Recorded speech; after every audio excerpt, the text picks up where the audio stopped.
الحمد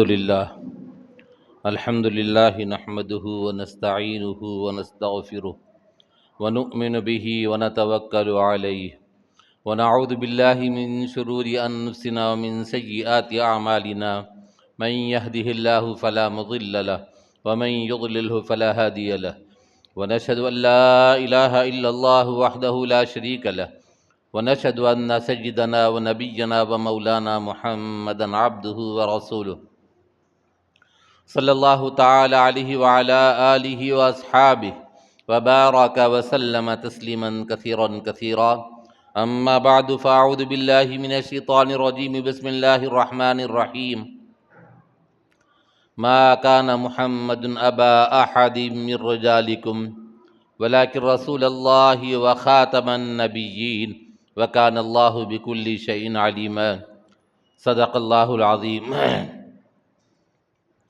بزرگان محترم، برادران اسلام اور عزیز نوجوان ساتھیو، اللہ رب العزت نے نبی اکرم صلی اللہ علیہ وسلم کو اس دنیا میں رحمت بنا کر بھیجا ہے۔ آپ رحمت للعالمین بن کر دنیا میں تشریف لائے۔ آپ کی دنیا میں آمد ہمارے لیے ایک نعمت عظمیٰ ہے، عظیم نعمت ہے کہ اللہ رب العزت نے نبی اکرم صلی اللہ علیہ وسلم کے ذریعے سے انسانیت کی ہدایت کا سامان فرمایا، اور آپ صلی اللہ علیہ وسلم کی ذات عالی اللہ کے بعد سب سے بڑے مرتبے والی ہے، سب سے اونچا مقام آپ کا ہے۔ بعد از خدا بزرگ توئی یہ قصہ مختصر، جیسا کہ میں نے کہا تھا اس سے پہلے، اس روئے زمین پر جتنی انسانیت بستی ہے اس میں سے صاحب قلم نے اللہ رب العزت کے اس پیغمبر جو آخری پیغمبر ہیں اور رسول برحق ہیں، نبی آخر الزماں ہیں، صلی اللہ علیہ وسلم کے نام پر اور آپ کی سیرت کے عنوان پر بہت سی کتابیں لکھی اور ہزاروں لاکھوں صفحات لکھ ڈالے، اور اسی طریقے سے شعراء کرام نے اشعار کہے ایک دو نہیں، لاکھوں کی تعداد میں، ہر زبان میں، عربی زبان میں، اردو زبان میں، ہندی زبان میں، اور ہر زبان میں اشعار کہے۔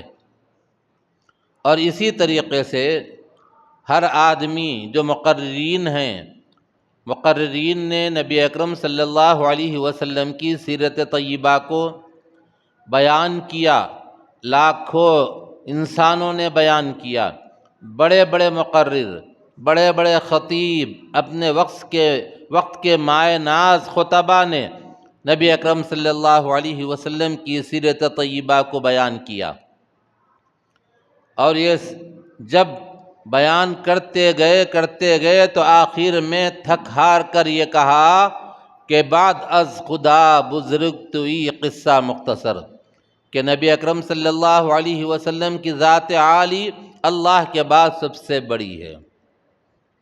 اور ظاہر بات ہے کہ نبی اکرم صلی اللہ علیہ وسلم کی سیرت کو کما حقہ کون بیان کر سکتا ہے؟ جن کی سیرت، جن کی صفات کو اللہ رب العزت نے قرآن کریم میں ارشاد فرمایا ہے۔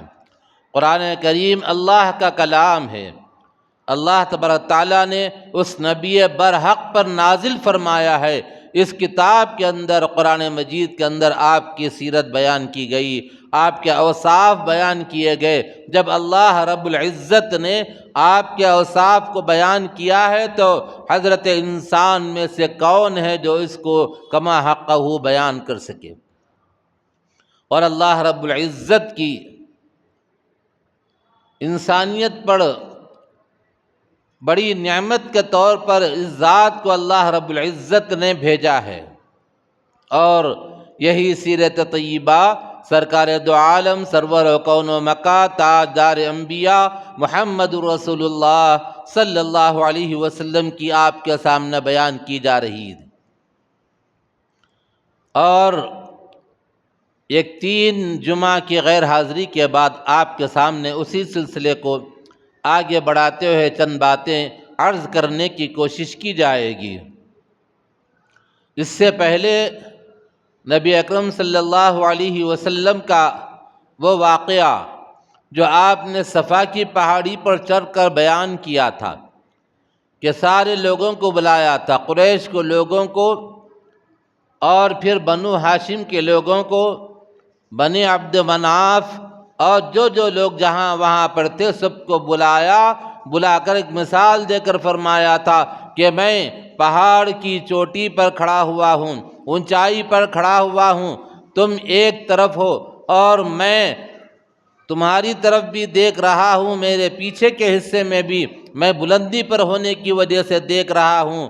اگر میں تم سے یہ کہوں کہ ایک لشکر ہے تم پر حملہ کرنے والا ہے تو میری بات کو مانو گے، صحیح مانو گے یا غلط مانو گے؟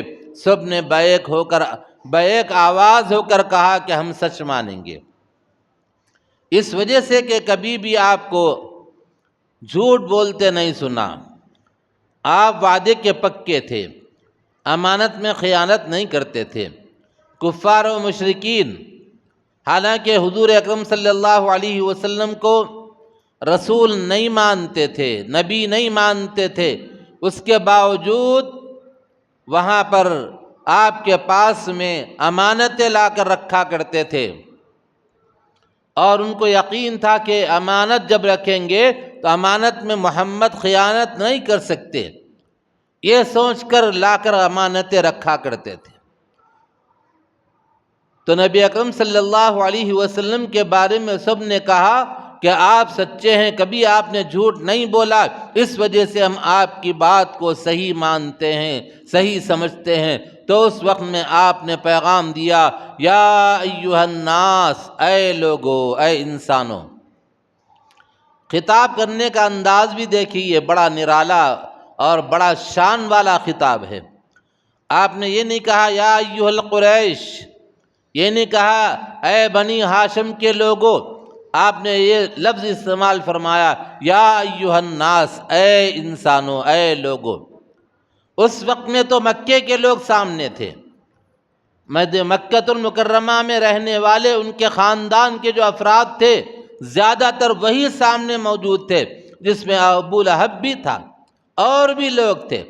تو آپ نے یہ لفظ استعمال فرمایا یا ایھا الناس قولوا لا الہ الا اللہ، اے لوگو کہو اللہ کے علاوہ کوئی معبود نہیں ہے، تفلحوا، فتح پا جاؤ، کامیاب ہو جاؤ۔ وَإِنِّي رَسُولُ اللَّهِ إِلَيْكُمْ جَمِيعًا، میں تم تمام کی جانب رسول بنا کر بھیجا گیا ہوں۔ یہ آپ نے پیغام دیا، سب سے پہلا پیغام آپ نے۔ نبوت کے ملنے کے بعد میں چند دن خاموش رہے، جب اللہ تبارک تعالیٰ کی طرف سے حکم ملا کہ یا ایھا المدثر قم فانذر وربک فکبر وثیابک فطہر، اے کپڑے کو اوڑھ کر سونے والے۔ وہ ادا پسند آئی اللہ کو تو اللہ نے اسی ادا سے آپ کو پکارا۔ جب آپ پر وحی نازل ہوئی تھی تو گھر میں جا کر کہا تھا زملونی زملونی، خدیجہ رضی اللہ تعالیٰ عنہا نے آپ پر چادر اڑائی، آپ کے کہنے پر سہمے ہوئے تھے، آپ ذرا سا پریشان سے لگ رہے تھے، تو اس وقت میں آپ کو ڈھارس بندائی۔ تو وہ ادا آپ نے جو کہا کہ چادر اڑا دو، چادر اڑا دو، تو اللہ کو بڑی پسند آئی، تو اللہ نے اسی نام سے پکارا یا ایھا المدثر، اے چادر کو اوڑھ کر سونے والے، اٹھیے، قم فانذر، لوگوں کو ڈرائیے، وربک فکبر، اور اپنے رب کی بڑائی کو بیان کیجیے۔ تو آپ نے اسی پیغام کو صفا کی پہاڑی سے پیش کیا۔ تو جب دیکھا کہ اللہ کے علاوہ کوئی معبود نہیں ہے، یہ کہہ رہے ہیں اور یہ بھی کہہ رہے ہیں کہ میں تم تمام کی جانب رسول بنا کر بھیجا گیا ہوں، عرب کے لوگ تھے، عربی زبان جاننے والے، زبان والے تھے، عربی داں تھے، وہ سمجھ گئے لا الہ الا اللہ کا مطلب یہ ہے کہ نہیں ہے کوئی معبود سوائے اللہ کے۔ جب ہم اس جملے کو ادا کریں گے، اس کلموں کو پڑھیں گے، تو اس کا مطلب یہ ہوگا کہ سارے کے سارے جو معبودان باطل ہیں ان سب کو چھوڑنا پڑے گا۔ وہ سمجھ گئے، کیونکہ انہوں نے 360 بت اس مسجد حرام کے اندر رکھے تھے، کعبۃ اللہ کے اندر بھی رکھے تھے، اور بتوں کے نام بھی علیحدہ علیحدہ تھے۔ 2-4 بتوں کا تذکرہ، نام اللہ رب العزت نے قرآن کریم میں بھی ارشاد فرمایا۔ ایک کا نام لات تھا، منات تھا، عزا تھا، اس طرح سے اور بھی نام قرآن کریم میں بیان کیے گئے۔ تو اللہ رب العزت کی طرف سے آپ کو پیغمبر بنایا گیا، آپ نے یہ جملہ کہا کہ لا الہ الا اللہ تفلحو، کہو اللہ کے علاوہ کوئی معبود نہیں ہے۔ تو وہ سمجھ گئے کہ سارے بتوں کی پرستش کو، بتوں کی عبادت کو چھوڑنا پڑے گا، اس لیے اس وقت میں مخالفت شروع کر دی۔ اور وہ مکے کا ایک سردار تھا جس کا نام ابو لہب تھا، اس ابو لہب نے بڑے سخت جملے کہے، کتابوں میں لکھا ہوا ہے۔ اس نے کہا اے محمد تیرا ناس ہو، کیا تو نے اس لیے بلایا ہے؟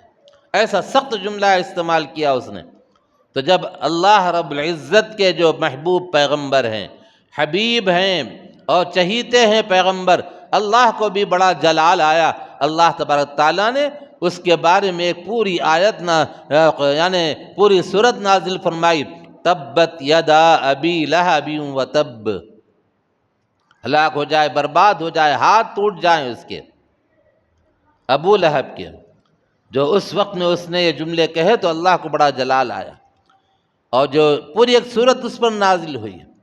تو بہرحال نبی اکرم صلی اللہ علیہ وسلم کی کھلے طور پر مخالفت ہونے لگی۔ اب جب سرکار دو عالم صلی اللہ علیہ وسلم 13 سال کی جو زندگی ہے مکۃ المکرمہ میں گزارتے رہے، اور اس کے بعد جب ان لوگوں نے بہت زیادہ ستایا، بہت پریشان کیا، پریشان کرنے والے کوئی غیر نہیں تھے، اپنے ہی تھے، رشتہ دار تھے، اعزاء اقارب تھے، قرابت داریاں تھیں، ان کی خونی رشتے تھے، ان لوگوں نے ستایا آپ صلی اللہ علیہ وسلم کو، پریشان کیا۔ آپ وہاں سے نکل کر طائف کے میدان میں، طائف کی اس بستی میں گئے، جا کر وہاں پر دین، اس اسلام والے پیغام کو لوگوں کے سامنے رکھا۔ وہاں کے لوگوں نے بھی نہیں مانا، آپ پر پتھر برسائے گئے، لیکن آپ صبر کرے، صبر کر کے وہاں سے آئے تو مکے کے اندر آپ کو آنے نہیں دیا گیا، آپ پر پابندی لگا دی گئی، آپ کو ضمانت لینی پڑی، ضمانت لے کر مکۃ المکرمہ میں داخل ہوئے، اور اتنا پریشان کیا کہ آخر کار وہاں سے ہجرت کرنے پر مجبور ہو گئے۔ اللہ رب العزت نے ہجرت کا حکم دیا تو نبی اکرم صلی اللہ علیہ وسلم وہاں سے نکلے۔ وہ واقعہ بھی میں آپ کے سامنے سنا چکا ہوں کہ جس مکان میں آپ آرام فرما تھے اس کو گھیر لیا تھا ان لوگوں نے، ان کو پتہ چل گیا تھا کہ یہاں سے جانے والے ہیں، تو تنگی تلواریں لے کر جب وہ نکلیں گے سب مل کر ان پر حملہ آور ہوں گے۔ ہر قبیلے کا ایک فرد ہوگا اس میں، وہ فرد جب ان پر حملہ کرے گا تو سارے لوگوں سے، سارے قبیلے والوں سے محمد کے لوگ بدلہ نہیں لے سکیں گے، یہ سوچ کر دارالندوہ میں پروگرام بنایا تھا انہوں نے، اور پھر وہاں پر اللہ کا کرنا ایسا ہوا کہ اللہ رب العزت کی طرف سے جب حکم آیا تو رات کی تاریکی میں آپ نے سورہ یاسین کی آیتیں پڑھ کر کنگری اٹھا کر ان کی طرف میں پھینک کر وہاں سے نکل کر چلے گئے، اور وہ وہیں پر کھڑے رہے۔ اب صبح جب ہوئی تو لوگ انتظار میں تھے، دیکھ رہے تھے کہ اب نکلیں گے تب نکلیں گے، لیکن اندر سے کوئی نہیں نکل رہا ہے، اور کسی نے اس گھر کے اندر جھانک کر دیکھا، اونچائی پر چڑھ کر جھانکا، اندر کوئی نظر نہیں آئے۔ پھر کوئی اندر داخل ہوئے تو وہاں کیا دیکھتے ہیں؟ علی مرتضیٰ رضی اللہ تعالیٰ عنہ ہیں، حضرت علی ہیں، علی رضی اللہ تعالیٰ عنہ جو ابو طالب کے یعنی ان کے بیٹے ہیں، حضرت ابو طالب کے۔ اور حضور کے چچیرے بھائی بھی ہوتے ہیں، بچوں میں سب سے پہلے ایمان لانے والے۔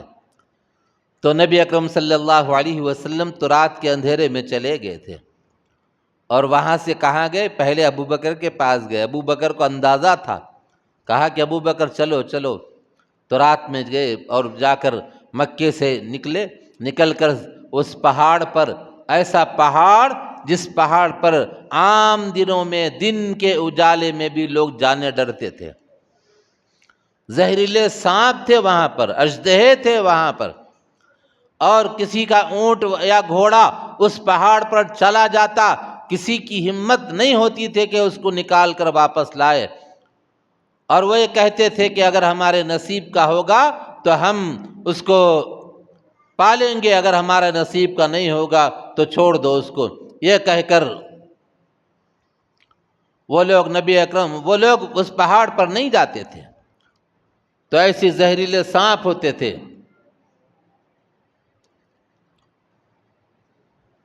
تو نبی اکرم صلی اللہ علیہ وسلم رات کی تاریکی میں حضرت ابوبکر صدیق رضی اللہ تعالیٰ عنہ کو لے کر وہاں پر تشریف لے گئے۔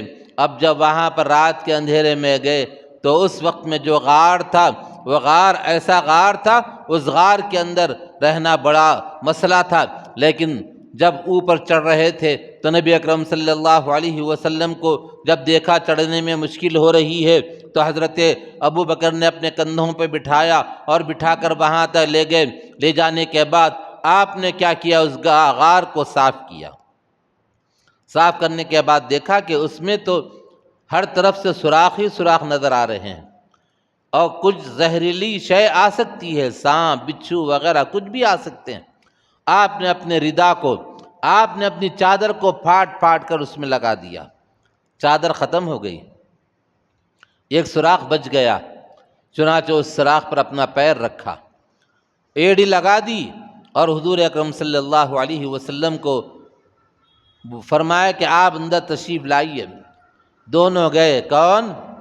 نبی اکرم صلی اللہ علیہ وسلم ہیں، حضرت ابوبکر صدیق رضی اللہ تعالیٰ عنہ ہیں، جو سب سے زیادہ رازدار، سب سے زیادہ حضور کو چاہنے والے، اور حضور اکرم صلی اللہ علیہ وسلم اندر تشریف لے گئے، مانڈی پر پیر رکھا، مانڈی پر یعنی آپ حضرت ابو بکر لیٹ کے بیٹھے، حضرت نبی کریم صلی اللہ علیہ وسلم نے مانڈی پر سر رکھ کر لیٹ گئے، اور تھکے ماندے تھے، رات کے چلے ہوئے تھے، جیسے ہی آپ لیٹے آپ کو نیند لگ گئی۔ اور اس میں جو سانپ روزانہ آتا جاتا تھا، وہ حسب معمول اندر آنا چاہتا تھا تو راستے بند تھے۔ جب راستے بند تھے تو اس نے دیکھا کہ اب کیا کریں، پورے راستوں کو تلاش کیا، کوئی راستہ نہیں ملا۔ ایک جگہ دیکھا کہ وہاں پر ایڑی لگی ہوئی ہے، وہاں سے وہ ایڑی کو ڈھکلتا ہے، حضرت ابوبکر صدیق اور اس کو دباتے ہیں، ادھر سے ڈھکلتا ہے اور دباتے ہیں، دونوں کا مقابلہ ہو رہا ہے۔ تو جب دیکھا کہ یہاں سے راستہ نہیں مل رہا ہے، چنانچہ اس نے ڈسنا شروع کیا، زہریلے سانپ نے ڈسنا شروع کیا، اور زہر کا اثر چڑھتا گیا، اور آپ کے چہرے کا رنگ بدل گیا، اور زہر کی وجہ سے آنکھ میں آنسو آ گئے، اور پانی بہنے لگا آنکھوں سے، اور ایک رخسار سے آنسو بہتے بہتے یہ گرم آنسو نبی اکرم صلی اللہ علیہ وسلم کے رخسار پر گرا۔ جیسے ہی گرا تو آپ نے آنکھیں کھول کر دیکھی تو کیا دیکھتے ہیں کہ ابو بکر رضی اللہ تعالیٰ عنہ کا چہرے کا رنگ بدلا ہوا ہے، پریشان نظر آ رہے ہیں۔ پوچھا کہ اے ابو بکر کیا بات ہے؟ شروع میں تو ٹالا، جب پوچھا کہ بتاؤ تو صحیح ہوا کیا؟ کہا کہ یا رسول اللہ صلی اللہ علیہ وسلم، میں نے تو چادر پھاڑ کر سب جگہ جہاں جہاں پر سوراخ ہے اس جگہ کے اندر میں نے چادر کے ذریعے سے اس سوراخوں کو بند کر دیا، لیکن ایک سوراخ کھلی تھی تو وہاں پر میں نے ایڑی لگائی تھی، ایڑی لگانے کی وجہ سے وہاں کوئی چیز اندر آنا چاہتی ہے، میں اس کو روکتا گیا، جب بار بار اس طرح ہوا تو وہ چیز پتہ نہیں کیا ہے اندر، وہ مجھے ڈسنے لگی، اور اس کا اثر مجھے چڑھ رہا ہے۔ تو اس وقت میں نبی اکرم صلی اللہ علیہ وسلم نے حضرت ابو بکر سے کہا، اے ابو بکر ایڑی کو قریب کرو۔ ایڑی کو آپ نے قریب کیا تو آپ نے لعاب دہن کو نکالا، اپنے تھوک کو زبان سے نکال کر اس ایڑی کی اس جگہ پر جہاں پر اس نے ڈسا تھا وہاں لگا دیا تو زہر زائل ہو گیا۔ 3 دن 3 رات اس میں رہے۔ اور حضرت اسماء رضی اللہ تعالیٰ عنہ چھوٹی بچی اس پہاڑ پر روزانہ ٹفن لے جا کر پہنچاتی تھی، اور حضرت ابوبکر صدیق رضی اللہ تعالیٰ عنہ کی جو بکریاں تھیں اور ان کے نوکر سے کہا گیا تھا کہ روزانہ اس طرف سے بکریوں کو لے کر جانا تاکہ اسماء جو آتی جاتی ہیں رضی اللہ تعالیٰ عنہ ان کے پیر کے نشان مٹ جائیں۔ چنانچہ وہ بکریوں کا ریوڑ وہاں سے آتا تو وہ پیر کے نشان مٹ جاتے تھے۔ اور ادھر مکے میں اعلان ہو گیا کہ محمد تو چلے گئے، ہم ان کو کیسے پکڑیں گے؟ اعلان کیا گیا کہ اے لوگوں، جو کوئی محمد کو جس حالت میں بھی لائے گا، یعنی زندہ یا جیسے بھی لائے گا، 100 سرخ اونٹ دیے جائیں گے۔ سرخ اونٹ مکے میں بہت قیمتی مانے جاتے تھے۔ 100 اونٹ کا لالچ دیا گیا۔ سب ادھر گئے ادھر گئے، قافلے بن گئے، کوئی 2 آدمی بھاگ رہے، 3 آدمی بھاگ رہے، تنہا اکیلا چلا جا رہا ہے، سارے کے سارے ادھر سے ادھر ادھر سے ادھر بھاگ رہے، سب کے سب تلاش میں نکل گئے نبی اکرم صلی اللہ علیہ وسلم کی، کہیں پر کوئی پتہ نہیں چلتا۔ اور اس پہاڑ پر بھی چڑھے، حالانکہ عام دنوں میں نہیں جاتے تھے اس پہاڑ پر چڑھ گئے، اور جانے کے بعد باتیں کر رہے تھے۔ ایک اس میں سے کہہ رہا تھا کہ دیکھو وہ پہاڑ کے اندر دیکھیں گے اس غار کے اندر، تو دوسرا کہتا ہے کہ تجھے سمجھ نہیں ہے، اگر غار کے اندر محمد اگر ہوتے، ابوبکر اگر اندر ہوتے تو وہاں پر کبوتر انڈے سینک رہا ہے، وہ کیسے ہو سکتا؟ پھر یہ کہتا اس میں سے دیکھو جالا بھی ہے مکڑی کا جالا ٹوٹ جاتا۔ وہ آپس میں گفتگو ہو رہی ہے، اور نبی اکرم صلی اللہ علیہ وسلم سے اندر حضرت ابوبکر گفتگو فرما رہے ہیں۔ کہا یا رسول اللہ پیر نظر آ رہے ہیں۔ کہا کہ وہ تو یہاں قریب تک آ گئے، کہیں ہمیں گرفتار نہ کر لیں۔ حضرت ابوبکر پریشان ہو گئے۔ ابوبکر کو اپنی فکر نہیں ہے لیکن حضور کی فکر ہے۔ جب اوپر چڑھ رہے تھے پہاڑ پر تو کبھی دائیں آتے، کبھی بائیں، کبھی سامنے، کبھی پیچھے آ جاتے۔ تو پوچھا کہ ابوبکر تم ایسا کیوں چلتے ہو؟ تو کہا کہ یا رسول اللہ صلی اللہ علیہ وسلم کا بھی خیال ہوتا ہے کہ کہیں دشمن ادھر سے حملہ کرے گا، یہ دل میں جب آتے ہی میں ادھر آ جاتا ہوں، حملہ کرے تو میرے اوپر حملہ پہلے ہو آپ بچ جائیں۔ پھر کبھی خیال آتا بائیں طرف سے تو ادھر آ جاتا ہوں، کبھی سامنے سے حملہ نہ کر لے یہ سوچ کر سامنے آ جاتا ہوں، کبھی پیچھے سے حملہ نہ کرے یہ سوچ کر میں پیچھے آ جاتا ہوں۔ تو حضور نے فرمایا کہ اے ابوبکر اتنا زیادہ پریشان ہونے کی ضرورت نہیں ہے، اللہ میری حفاظت فرمائے گا۔ تو وہاں پر بھی وہی کیفیت ہوئی۔ کہا کہ یا رسول اللہ وہ تو آ گئے، پیر نظر آ رہے ہیں ان کے، گفتگو آواز کانوں میں پڑ رہی ہے، کہ قرآن کریم نے بھی اس کا تذکرہ کیا۔ حضرت ابوبکر رضی اللہ تعالیٰ عنہ قرآن پاک کی تلاوت فرما رہے تھے۔ اس وقت میں جب اس آیت پر پہنچے، اذ ہما فی الغار اذ یقول لصاحبہ لا تحزن ان اللہ معنا، اذ یقول لصاحبہ، اللہ نے کیسا جملہ استعمال فرمایا، دونوں میں سے ایک نے کہا، قربان جائیے ابوبکر کے، ایک نے کہا نہیں، دونوں میں سے ابوبکر اور حضرت نبی کریم صلی اللہ علیہ وسلم دونوں میں سے ایک نے کہا لصاحبہ، جب کہا کہ قریب آ گئے وہ، تو اس وقت میں رسول اللہ صلی اللہ علیہ وسلم نے کیا فرمایا، لا تحزن، گھبرائیے نہیں، پریشان مت ہوئیے، غمگین نہیں ہونا، ان اللہ معانا، اللہ ہمارے ساتھ ہے، اللہ ہمارے ساتھ ہے۔ کیا خوش نصیبی ابوبکر کی، کہ ابوبکر یہ آیت پڑھ کر روتے تھے، لصاحبہ ہی کی جو ضمیر جا رہی ہے، ہی جو کہا گیا دونوں میں سے ایک نے کہا وہ میں ہوں فرماتے تھے آپ، اور یہ کہہ کر آپ روتے تھے، زار و قطار روتے تھے۔ اللہ نے قرآن کریم میں میرے بارے میں ارشاد فرمایا، حضرت ابوبکر رضی اللہ تعالیٰ عنہ۔ چنانچہ پوری تلاش جاری رہی، 3 دن 3 رات ڈھونڈ ڈھونڈ کر تھک گئے، کہیں پر بھی پتہ نہیں چلا۔ جب پتہ نہیں چلا تو تھک ہار کر خاموش ہو گئے، اور پہلے سے ایک آدمی سے معاہدہ کر لیا تھا، وہ مسلمان نہیں تھا، وہ وعدہ وفائی دیکھیے آپ، راز نہیں بتا رہا ہے وہ شخص۔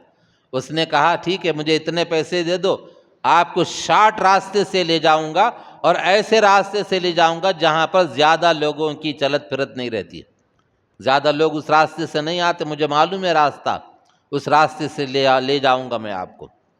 چنانچہ وہ راستے سے لے کر جا رہا ہے، اور نبی اکرم صلی اللہ علیہ وسلم نے فرمایا تھا ابو بکر سے کہ ممکن ہے اللہ تعالیٰ کی طرف سے ہجرت کا حکم آ جائے۔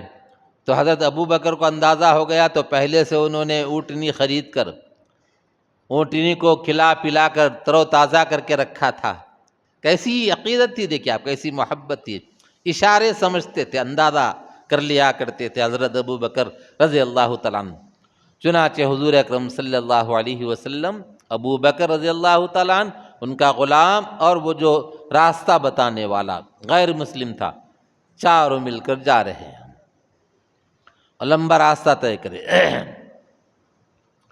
اور خاموشی کے ساتھ جا رہے راستے میں ایک شخص نے دیکھ لیا، دور سے دیکھ کر آیا، اور آنے کے بعد مکے کے اندر ایک آدمی سے ملاقات ہوئی، اور ملاقات ہوئی تو کہا کہ میں نے 3 آدمیوں کو جاتے ہوئے، 4 آدمیوں کو جاتے ہوئے دیکھا ہے۔ تو اس وقت میں وہاں پر ایک ذمہ دار رئیس جیسا ایک آدمی تھا، 4 آدمیوں میں بیٹھا ہوا تھا، اور اس نے جب سنا تو لوگوں کے درمیان سے اٹھا، پیچھے استبل میں گیا۔ استبل کہتے ہیں گھوڑے باندھنے کی جگہ کو، گھوڑا جہاں پر باندھا جاتا ہے اس کو استبل کہتے ہیں، اور سب سے تیز رفتار صحت مند گھوڑا لیا، وہاں سے لے کر اس نے نبی اکرم صلی اللہ علیہ وسلم کو پکڑنے کے لیے چل پڑا۔ وہ اس کا نام مجھے اس وقت یاد نہیں آ رہا ہے۔ تو وہ جو شخص ہے وہاں سے نکلا، اور نبی اکرم صلی اللہ علیہ وسلم کون سے راستے پہ تھے وہ معلوم کیا، اور خاموشی سے نکل گیا۔ جب خاموشی سے نکل گیا تو جب قریب قریب پہنچا تو اندازہ ہو گیا کہ پیچھے سے کوئی آ رہا ہے۔ حضور اکرم صلی اللہ علیہ وسلم پلٹ کر دیکھنے لگے، ابو بکر بھی دیکھنے لگے، پریشان ہو گئے، یہ کون ہے ہمارا پیچھا کر رہا ہے؟ تو جب پیچھا کرتے کرتے قریب آیا تو اللہ کا کرنا ایسا ہوا کہ اس کے جو گھوڑے کے زمین میں پیر دھس گئے، اب نکال رہا ہے بڑی طاقت سے، پھر آگے بڑھا رہا ہے، پھر دھس رہے، پھر آگے بڑھا، پھر دھس رہے۔ آخر میں وہاں سے چلا کر کہا کہ اے محمد، میں جس نیت سے آیا تھا اب وہ ارادہ نہیں ہے میرا، آپ دعا کر دیجئے کہ میں اس عذاب سے بچ جاؤں۔ چنانچہ رسول اللہ صلی اللہ علیہ وسلم نے دعا کی تو پھر اس کے گھوڑے کے پیر نکل آئے، اور قریب آئے، بات چیت ہوئی، تو اس کے بعد کہا کہ کوئی حکم ہو تو بتائیے۔ تو کہا کہ کچھ نہیں، بس اتنا کرو تم، کسی کو ہماری اطلاع نہیں دینا، کسی کو اطلاع نہیں دینا کہ ہم اس راستے سے جا رہے ہیں۔ چنانچہ وہ چلا گیا اور جا کر خاموش رہ گیا۔ نبی اکرم صلی اللہ علیہ وسلم وہاں سے چلے، اور جانے کے بعد راستے میں بھوک لگی۔ جب بھوک زیادہ لگی تو پریشان ہوئے، اب کیا کریں، زیادہ راہ ہے نہیں، کھانے پینے کا سامان پورا کا پورا ختم ہو گیا۔ تو ایک گاؤں نظر آیا تو گاؤں کے اندر گئے، جا کر تلاش کیا کہیں کچھ کھانے کو مل جائے۔ تو ایک بڑھیا تھی تو بڑھیا کے پاس گئے، جا کر کہا کہ اماں جان کچھ کھانے کے لیے رہے تو دیجئے۔ کہا کچھ نہیں ہے۔ کہا کہ کچھ بکری کا دودھ ہو تو دے دیجیے۔ کہا نہیں ہے، یہ بکری ہے یہاں پر، اگر آپ کہیں تو ہم اس کا دودھ نکال لیں۔ تو اس بڑھیا نے ہنستے ہوئے کہا کہ یہ بکری تو ایسی ہے جو کئی مہینوں سے نہیں، کئی سال سے دودھ نہیں دی، لاغر ہے، چل بھی نہیں سکتی، اس بکری میں کبھی دودھ ہم نے نکالا نہیں اتنے دن سے۔ تو کہا اماں جان آپ اجازت دیں، ہم چاہے تو نکال لیں؟ تو کہا ہاں نکال سکتے ہو۔ تو نبی اکرم صلی اللہ علیہ وسلم نے بکری کے تھن کو ہاتھ لگایا، ہاتھ لگانا تھا، تھن نیچے جھک گیا، دودھ بھر گیا اس میں۔ اور یہ معجزہ آپ صلی اللہ علیہ وسلم کا ظاہر ہو رہا ہے۔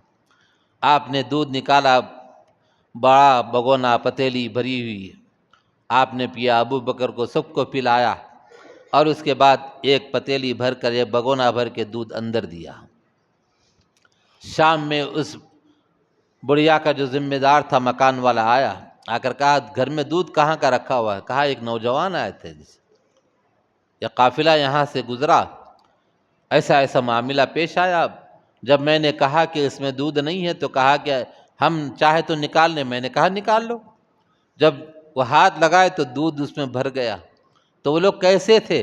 تو اس نے حلیہ بیان کیا کہ بڑا ہی خوبصورت چہرہ، چمکتی پیشانی اس کی، ناک لامبی، اور اس کا چہرے انور کا، رخ انور کا یہ حال ہے کہ اگر ہم دیکھنا چاہیں تو دیکھتے ہی رہیں، دیکھتے ہی رہیں، دیکھتے رہیں، دل نہ بھرے۔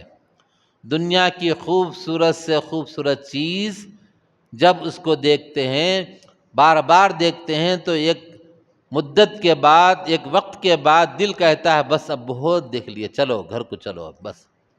لیکن میرے سرکار، میرے حبیب خدا صلی اللہ علیہ وسلم کا حال یہ تھا کہ آپ کے خوبصورتی اور آپ کے چہرے انور کا یہ حال تھا کہ جب کوئی بندہ دیکھتا تو دل کرتا کہ اور دیکھوں اور دیکھوں، دل میں یہ بات نہیں آتی کہ بس اب بس کرو، نہیں، یہ نہیں تھا کہ اللہ نے بہت سے خوبیوں سے اور حسن، یعنی اتنا زیادہ حسن دیا تھا، کسی میں اتنا حسن نہیں تھا۔ کسی شاعر نے کہا ہے حسن یوسف دم عیسیٰ ید بیضا داری، حسن یوسف دم عیسیٰ ید بیضا داری، آنچ خوباں ہما دارن تو تنہا داری۔ یوسف علیہ السلام کا حسن آپ نے سنا ہوگا کہ اللہ نے ایسا حسن دیا تھا کہ مصر کے شہزادیوں نے ان کو دیکھ کر بجائے پھل کے کاٹنے کے فقطعنا ایدیہن، قرآن میں کہا گیا کہ انہوں نے اپنے انگلیوں کو کاٹ لیا چاقو سے۔ آپ کو دیکھ کر ان کو ہوش نہیں رہا کہ ہم پھل کاٹ رہے ہیں یا اپنی انگلیاں کاٹ رہے ہیں۔ حسن یوسف دم عیسیٰ، عیسیٰ علیہ السلام مردوں پہ پھونک مارتے تو وہ زندہ ہو جاتا تھا، اسی کی طرف اشارہ کیا شاعر نے۔ ید بیضا داری، حضرت موسیٰ علیہ السلام نے بغل میں ہاتھ دیا، جیسے ہی ہاتھ دیا تو آپ کے ہاتھ میں چاند سے زیادہ تیز روشنی ہوئی، چاند سے زیادہ تیز روشنی ہاتھ میں آ گئی تھی، اس کی طرف اشارہ ہے۔ حسن یوسف دم عیسیٰ ید بیضا داری، آنچ خوباں ہما دارن تو تنہا داری، یہ ساری خوبیاں آپ صلی اللہ علیہ وسلم تنہا اپنے اندر رکھتے تھے۔ عرش ان کے لیے بنا، فرش ان کے لیے بنا، کائنات ان کے لیے بنی، ساری چیزیں ان کے لیے بنائی گئی۔ تو بہرحال دوست اور بزرگوں، نبی اکرم صلی اللہ علیہ وسلم کی سیرت طیبہ آپ کے سامنے بیان کی جا رہی ہے۔ یہ واقعہ آپ کے سامنے میں نے بیان کیا مختصر سے انداز میں، پھر اس کے بعد آپ آگے چل پڑے اور مسجد قباء جہاں پر بنی ہوئی وہاں تک گئے۔ آپ نے وہاں پر وہ مسجد کی بنیاد رکھی، اور اس کے بعد آپ کو جانا تھا مدینہ، وہاں 3 دن رکے، رکنے کے بعد پھر مدینہ طیبہ تشریف لے گئے، اور جانے کے بعد وہاں کے لوگوں کو پتہ چل گیا تھا کہ آنے والے ہیں۔ وہ لوگ روزانہ انتظار کر رہے تھے، پہاڑ پر آتے، پہاڑی کے قریب آ کر پہاڑی کی اونچائی پر چڑھ جاتے اور دیکھتے، اور وہاں جب دور تک نظریں دوڑاتے اور کہتے طلع البدر علینا من ثنیات الوداع وجب الشکر علینا ما دعا للہ داعی، یہ اشعار پڑھتے ہیں۔ طلع البدر علینا، 14ویں رات کا چاند یہاں سے طلوع ہوگا، یہ اشعار پڑھتے، چھوٹے چھوٹے بچے، بڑے، عورتیں، مرد، سب روزانہ انتظار کرتے، اور پھر کر کے شام ہوتی تو مایوس ہو کر چلے جاتے۔ اور اس کے بعد جب چلے گئے تھے تیسرے دن تو وہاں پر یعنی جب بھی روز آتے تھے، جب شام میں دیکھ دیکھ کر چلے گئے تو وہاں پر ایک آدمی نے پکار کر کہا، اے مدینہ والو، تم روزانہ جس کا انتظار کر رہے ہو وہ شاید آ رہا ہے، یہ قافلہ دور سے پورے کے پورے مدینے والے آ گئے۔ ہر کوئی چاہتا کہ نبی اکرم صلی اللہ علیہ وسلم میرے گھر مہمان رہے، میرے گھر مہمان رہے۔ نکیل پکڑ لیتا، آپ صلی اللہ علیہ وسلم منع فرماتے کہ چھوڑ دو اس کے حال پہ۔ پھر دوسرا آتا، کہتا کہ میرے گھر چلے، تو آپ صلی اللہ علیہ وسلم منع فرماتے۔ اور پھر تیسرا آتا، چلیے میرے گھر، نکیل پکڑ لیتا، تو آپ فرماتے کہ نہیں، اس کو چھوڑ دے اس کے حال پہ۔ وہ ناقہ جو اونٹنی تھی اس کو اللہ تبارک تعالیٰ نے معمور کر دیا ہے، وہ جہاں پر اللہ چاہیں گے وہیں پر جا کر بیٹھے گی۔ چنانچہ وہ ایک جگہ گئی، جانے کے بعد وہاں پر بیٹھی، اور ایسے بیٹھتے ہی اڑ گئی، اور اس کے بعد پھر اور ایک چکر لگا کے آ کے ایک جگہ بیٹھ گئی۔ بیٹھنے کے بعد اس نے ایک مخصوص قسم کی جھجڑی لی، جیسے ہی جھجڑی لی تو سمجھ گئے کہ اب اتر جاؤ نیچے۔ وہ حضرت ابو ایوب انصاری رضی اللہ تعالیٰ عنہ کا مکان تھا۔ اس کے بارے میں ایک روایت یہ ملتی ہے، پہلے بھی پیشن گویاں ہوتی تھی۔ حضور اکرم صلی اللہ علیہ وسلم کا تذکرہ تو شروع سے ہر کتاب میں رہا ہے۔ چنانچہ نبی اکرم صلی اللہ علیہ وسلم کے بارے میں ایک بادشاہ وہاں سے گزر رہا تھا، تو اس کو پتہ چلا کہ یہاں پر ایک مکے کے اندر پیغمبر آئیں گے، ہجرت کر کر یہاں پر آئیں گے۔ اس نے یہ سوچ کر کہ جب آئیں گے تو میرے گھر میں قیام کریں گے، وہ سوچ کر ایک مکان بنایا تھا، اور وہ اس کے اندر حضرت ابو ایوب انصاری رضی اللہ تعالیٰ عنہ کے خاندان کو رکھا تھا۔ چنانچہ کہتے ہیں کہ وہی مکان تھا۔ وہ آدمی جو نیت کرتا نا، اللہ تبارک تعالیٰ نیتوں سے فیصلے فرماتے ہیں۔ کبھی آدمی اخلاص کے ساتھ کوئی چیز کر دیتا ہے، اللہ تبارک تعالیٰ اس اخلاص کی برکت سے وہ کام اس سے کرواتے ہیں۔ کبھی کوئی آدمی اللہ سے مانگتا ہے، کوئی چیز دین مانگتا ہے، کہتا ہے، نیک کام کرتا ہے، اچھا کام کرتا ہے، اللہ اس کو ضائع نہیں فرماتے۔ ان اللہ لا یضیع اجر المحسنین، اللہ تعالیٰ کسی کے اجر کو ضائع نہیں فرماتے۔ آپ دیکھیے، کبھی کسی کے خاندان میں کوئی بڑا آدمی نکل جاتا ہے، اللہ والا نیک بندہ ہوتا ہے، تو اس کے خاندان میں کوئی ایسا کام کیا ہوتا ہے جس کی وجہ سے وہ آدمی اتنا بڑا مرتبہ مقام پاتا ہے، اس کی نیکی کی وجہ سے، اجر کی وجہ سے۔ ان اللہ لا یضیع اجر المحسنین۔ چنانچہ نبی اکرم صلی اللہ علیہ وسلم وہاں پر اترنے کے بعد اس گھر میں مہمان رہے، اور وہ گھر تھا گراؤنڈ فلور، فرسٹ فلور تھا وہ۔ چنانچہ نبی اکرم صلی اللہ علیہ وسلم نیچے رہے، اور ابو ایوب انصاری رضی اللہ تعالیٰ عنہ اوپر تھے۔ کیسی محبت دیکھیے آپ، ہم اور آپ ہوتے تو بالکل تیار نہیں ہے کسی کو راحت پہنچانے کے لیے، جو ہوتا دیکھ لیں گے، ہمارا حال یہ۔ لیکن حضرت ابو ایوب انصاری رضی اللہ تعالیٰ عنہ، ان کی اہلیہ، اچانک ان کے ہاتھ سے پانی تھا، مٹکا تھا کوئی، نیچے گر گیا۔ جیسے ہی گرا تو پانی بہہ کر نیچے گرنے کا اندازہ دکھا، تو انہوں نے پورے کپڑے نکال کر، بسترا وغیرہ، چادر، جو کچھ بھی تھے سب نکال کر پانی پر ڈال دیا کہ نیچے ایک قطرہ بھی نہ ٹپکے۔ یہ کتابوں میں لکھا ہوا ہے، حضور اکرم صلی اللہ علیہ وسلم کو تکلیف نہ پہنچے۔ یہ صحابہ کی محبت تھی۔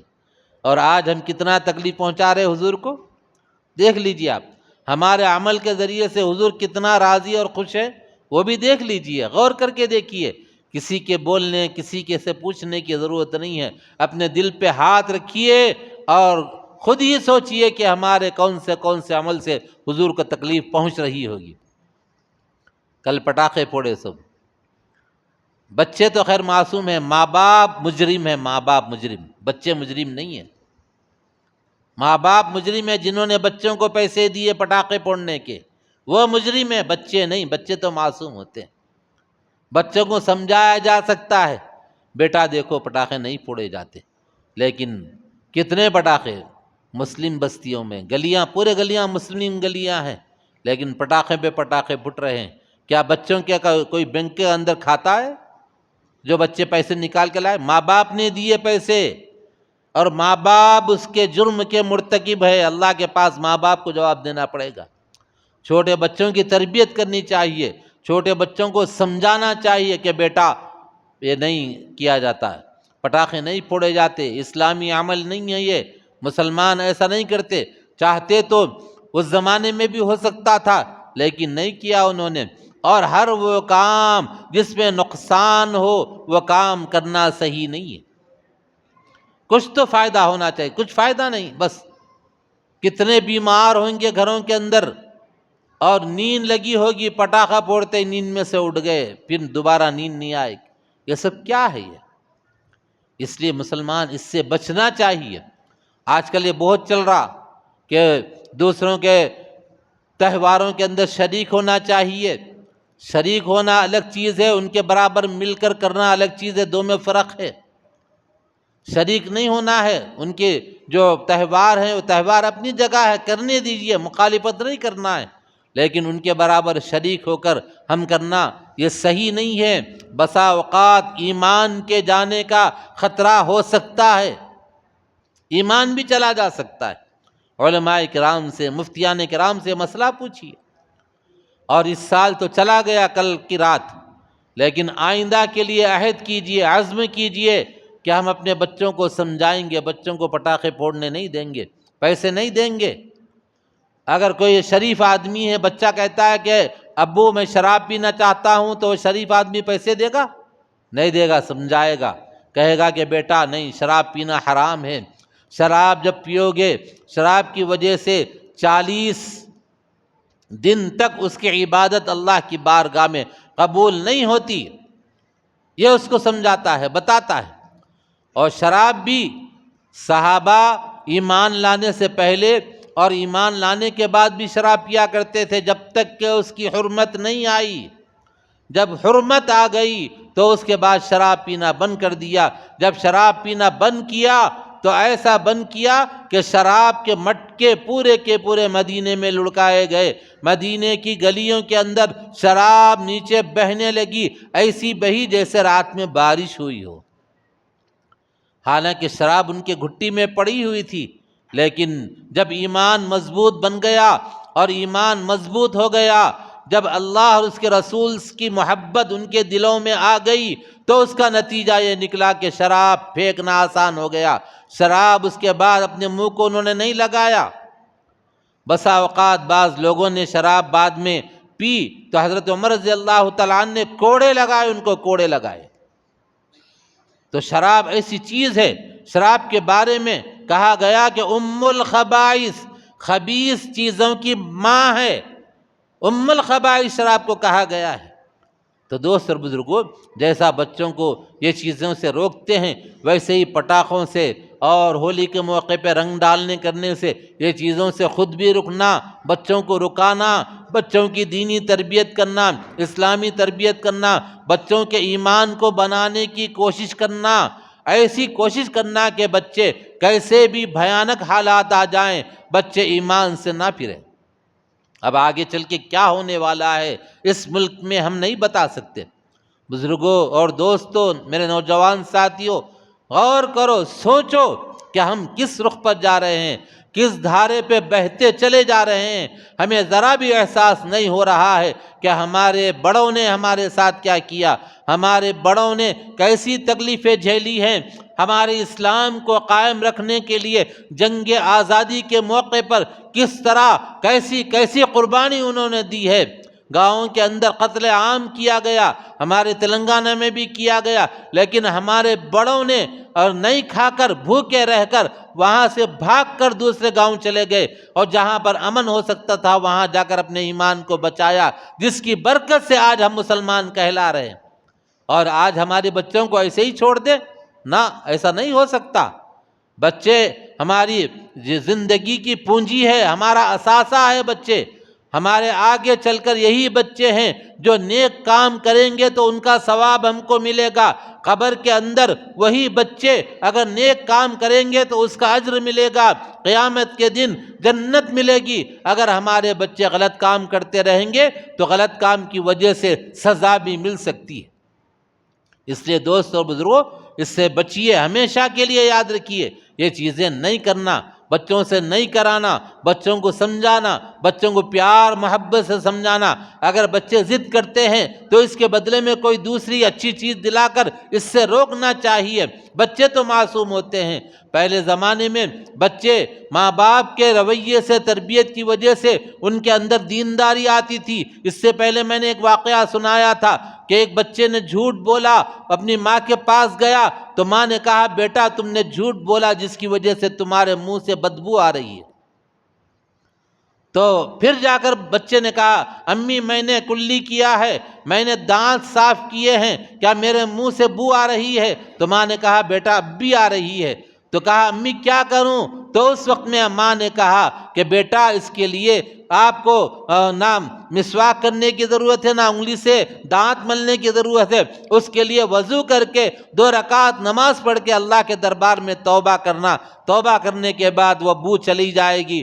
تو اس وقت میں اس چھوٹے سے معصوم سے بچے نے کیا کیا، وہاں گیا، وضو کیا نل کے پاس جا کر، وضو کرنے کے بعد مصلی بچھایا اور مصلی بچھا کر اس نے نماز پڑھی، معصومانہ انداز میں نماز پڑھ کر اللہ کے دربار میں ہاتھ اٹھائے، ہاتھ اٹھا کر دعا کی، یا اللہ مجھ سے غلطی ہو گئی، میں نے جھوٹ بولا ہے، اے اللہ مجھے معاف فرما دے۔ جب دعا کر کے، اور اسے ماں نے یہ بھی کہا کہ اللہ کے دربار میں رو رو کے دعا کرنا، چنانچہ اس نے آنکھوں سے آنسو بھی جھڑائے اور آنسو نکلے اس کے آنکھ سے۔ جب آنسو نکلنے کے بعد پھر وہ دعا سے فارغ ہو کر اپنی ماں کے پاس آیا اور آ کر کہا امی اب آ رہی ہے کیا دیکھیے؟ ماں نے کہا بیٹا اب چلی گئی، اپنے سینے سے اس کو لگا لیا۔ یہ تھی تربیت ہماری ماؤں کی، ہمارے بڑوں کی، ماں باپ کی تربیت ایسی تھی۔ آج خوش ہوتے ہیں، پٹاخہ پھوڑا تو بچہ دیکھو پٹاخہ پھوڑا خوش ہو رہے، اور کیک کاٹ رہا تو خوش ہو رہے، بچہ کیک کاٹا، سال گرا، وہ سال ایک گرتا نہ نیچے تو وہ گرا یاد آتا، وہ 60 میں سے 1 گرا، 2 گرا، 10 گرے، 20 گرے، 50 گرے، بچے کتنے 4 10، اس پہ خوش ہو رہے۔